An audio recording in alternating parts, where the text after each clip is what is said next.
second story takes us to the Appalachian Mountains of West Virginia. In the summer of 2016, Sarah was conducting botanical research in a remote area known for its unusual plant species.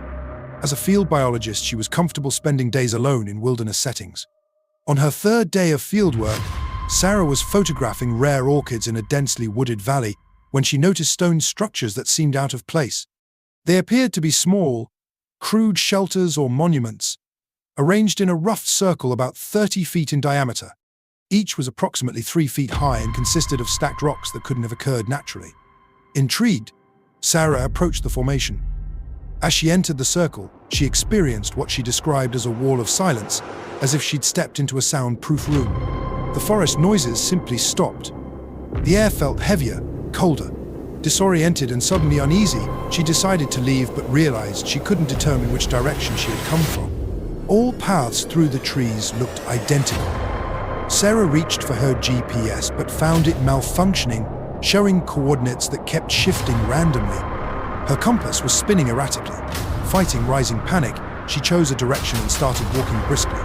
After about 20 minutes, she stopped, realizing she should have reached her research site by now. Instead, she found herself standing in front of the same stone circle.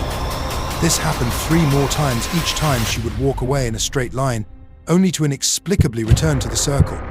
As dusk approached, Sarah's fear escalated to terror. On her 5th attempt to leave, she tripped over an exposed root and fell, hitting her head on the forest floor. When she regained consciousness, the sun had set completely. Disoriented and desperate, Sarah called out for help, though she knew no one was likely to hear.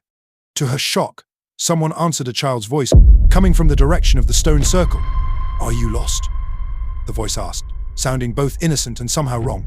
Sarah froze. She knew there shouldn't be a child alone in these woods miles from any trail or road. Against every instinct, she called back, "Who's there?"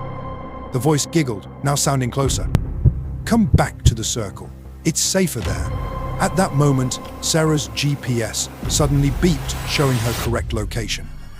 Without hesitation, she ran in the opposite direction from the voice, eventually reaching her campsite nearly 2 hours later. She packed her equipment and hiked through the night to reach her vehicle. The most disturbing aspect of Sarah's experience came weeks later, when research into local history revealed that the area had been the site of a small settlement in the early 1800s. The entire community, about 30 people, including several children, had disappeared without explanation in the winter of 1824. The only clue found by authorities at the time was a circle of small stone structures in the center of the abandoned village.